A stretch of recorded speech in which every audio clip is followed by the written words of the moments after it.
اعوذ باللہ من الشیطان الرجیم بسم اللہ الرحمن الرحیم منہا خلقناکم وفیہا نعیدکم ومنہا نخرجکم تارۃ اخری آمنت باللہ صدق اللہ مولانا العظیم۔ سورہ طٰہٰ کی آیت نمبر 55 کی تلاوت کی گئی۔ گزشتہ آیات مبارکہ میں فرعون کو یہ بتایا گیا کہ اللہ وہ ہے جس نے انسان کی ضرورتوں کو پیدا فرمایا اور انسان کے فائدے کے لیے اس نے زمین کے اندر سے مختلف قسم کے نباتات اگائے، جس سے انسان بھی فائدے اٹھاتے ہیں اور انسانوں کے لیے جو اللہ نے جانور پیدا کیے ہیں وہ بھی ان سے فائدہ اٹھاتے ہیں۔ لہذا تو خدا نہیں ہو سکتا، اور یہ پتھر کی مورتیاں یہ جو بت تراشے ہوئے ہیں وہ تو خود اس زمین سے بنائے گئے ہیں، وہ خدا کیسے ہو سکتے ہیں؟ اب زمین کا ایک اور فائدہ اللہ نے بیان فرمایا، ارشاد فرمایا منہا خلقناکم، کہ ہم نے اسی زمین سے تمہیں پیدا کیا۔ اے انسانوں، تم جو اشرف المخلوقات ہو، تم اپنی اصلیت کو دیکھو، تمہیں اس زمین سے پیدا کیا، اور کیسے پیدا کیا وہ میں آخر میں بتاؤں گا، پہلے ترجمہ سن لے۔ فرمایا منہا خلقناکم، ہم نے زمین سے ہی تمہیں بنایا، وفیہا نعیدکم، اور اسی میں تمہیں پھر لے جائیں گے، ومنہا نخرجکم تارۃ اخری، اور اسی سے دوبارہ پھر ہم تمہیں باہر نکالیں گے۔ تفسیروں میں اور حدیثوں میں آتا ہے کہ جب مردے کو دفنایا جاتا ہے اس کے اوپر مٹی ڈالنا یہ مستحب عمل ہے۔ عام مسلمان بھی لپ بھر کے مٹی ڈالتے ہیں، تو 3 لپ مٹی ڈالنی چاہیے، اور جب مٹی ڈال رہے ہوں تو یہ آیت مبارکہ پڑھنا مستحب ہے، سنت سے ثابت ہے۔ جب پہلا لپ ڈالیں آپ تو پڑھے منہا خلقناکم، دوسرا وفیہا نعیدکم، اور تیسرا جب ڈالیں تو پڑھے ومنہا نخرجکم تارۃ اخری۔ آیت مبارکہ کا ترجمہ آپ نے سماعت فرما لیا۔ اللہ نے ارشاد فرمایا انسان ہم نے تمہیں اس زمین سے بنایا۔ اب اس بنانے کی 2 صورتیں ہیں۔ ایک صورت تو یہ کہ حضرت آدم علیہ السلام کو اللہ نے زمین سے بنایا، اور سارے انسان چونکہ آدم علیہ السلام کی اولاد ہے، لہذا جو حکم اصل کا ہوتا ہے، باپ کا ہوتا ہے، وہی حکم آگے اولاد کا ہوتا ہے، تو گویا کہ ہم سب ہی مٹی سے بنائے گئے۔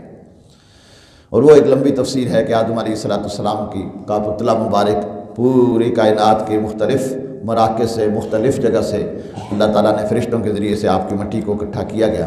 اس لیے انسانوں کے اندر مختلف طبیعتیں ہیں اور مختلف انسان کی صورتیں اور سیرتیں ہیں، تو چونکہ زمین کے اندر مٹی مختلف ہے اس لیے انسان کی صورتیں اور سیرتیں بھی مختلف ہیں۔ تو ایک تو یہ کہ آدم علیہ السلام کو مٹی سے بنایا گیا، اور دوسرا یہ کہ ہر انسان جو خوراک کھاتا ہے، اللہ نے ارشاد فرمایا وَلَقَدْ خَلَقْنَاكُم مِّن نُطْفَةٍ، ہم نے تمہیں نطفے سے بنایا۔ اب نطفہ کیسے پیدا ہوتا ہے؟ انسان مرد اور عورت دونوں ہی یہ خوراک کھاتے ہیں، اور خوراک کہاں سے پیدا ہوتی ہے؟ زمین سے پیدا ہوتی ہے۔ پھر اس زمین تک ہی سب نے جانا ہے، تو خواہ آپ جانوروں کا گوشت کھائیں تو گوشت بھی، جانور بھی کیا کھاتے ہیں؟ گھاس کھاتے ہیں۔ گھاس کہاں سے پیدا ہوتی ہے؟ زمین سے پیدا ہوتی ہے۔ تو گویا کہ زمین ہی اصل ہے، اس لیے انسان کو زمین سے پیار ہے۔ انسان چاند ستاروں میں کمند تو ضرور ڈالنا چاہتا ہے، لیکن رہنا زمین پہ ہی چاہتا ہے۔ زمین سے ہی انسان کو محبت ہے، اور زمین میں ہی دفنایا جائے گا، اور زمین سے ہی نکالا جائے گا۔ اور پھر حدیث شریف میں یہ بھی آتا ہے کہ ہر انسان کا جب نطفہ ماں کے پیٹ میں ٹھہرتا ہے تو ایک فرشتہ جس کی اللہ نے ارحام پہ ڈیوٹی لگا رکھی ہے، وہ زمین کا وہ ذرہ جہاں اس انسان نے دوبارہ دفن ہونا ہے وہاں سے مٹی لا کر اس کے ناف کی جگہ پہ ڈال دیتا ہے۔ تو گویا ہر انسان مٹی سے ہی پیدا ہوا۔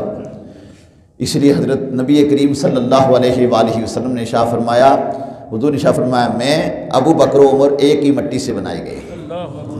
کیا شان ہے ابو بکر و عمر رضی اللہ تعالیٰ عنہ کی، اور وہ مٹی کون سی ہے؟ حضور نے ارشاد فرمایا ما بین بیتی و منبری روضۃ من ریاض الجنہ۔ حضور نے ارشاد فرمایا میرے ممبر سے لے کر میرے گھر کے درمیان کی یہ جو جگہ ہے یہ جنت کی کیاری ہے، جسے ہم جنت البقیع کہتے ہیں، تو ہم اسے ریاض الجنہ کہتے ہیں، اور اس میں پاؤں رکھنا، وہاں بیٹھنا اپنے لیے سعادت سمجھتے ہیں۔ تو اس پیاری زمین سے اللہ نے اپنے محبوب پاک صلی اللہ علیہ وآلہ وسلم کو اور حضرت عمر و ابو بکر رضی اللہ تعالیٰ عنہ کو پیدا فرمایا۔ تو انسان جہاں کی وہ خاک ہوتا ہے، کہتے ہیں نا، وہیں واپس آتا ہے۔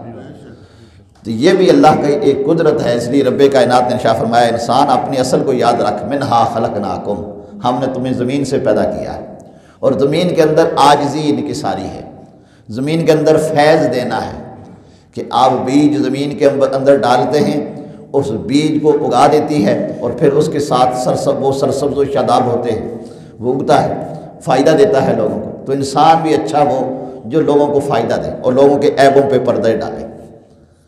تو انسان اپنی اصل کو اگر پہچان لے تو کبھی انسان کے اندر غرور اور تکبر نہ آئے۔ تو فرمایا انسان غور و فکر کر، اللہ نے تمہیں اس زمین سے پیدا کیا ہے، وَفِيهَا نُعِيدُكُمْ، اور پھر اسی میں تمہیں لٹایا جائے گا۔ ہر انسان مرتا ہے، اسی زمین کے اندر جاتا ہے۔ دنیا کے اندر جتنے مرضی محلات بنا لے، جتنے مرضی مال و دولت اکٹھی کر لے، وہ مال و دولت ادھر ہی رہ جاتے ہیں، اس زمین کے اندر اس انسان نے تنہا جانا ہے۔ اور فرمایا وَمِنْهَا نُخْرِجُكُمْ تَارَةً أُخْرَىٰ، اور اس سے ہم دوبارہ تمہیں باہر نکالیں گے۔ اور پھر ہر انسان نے حشر کے دن اپنے اللہ کے حضور جو کچھ اس دنیا میں کیا ہوگا اس کا جواب دینا ہوگا۔ اللہ رب العالمین ہمیں اس کی تیاری کرنے کی توفیق نصیب فرمائے۔ وآخر دعوانا ان الحمد للہ رب العالمین۔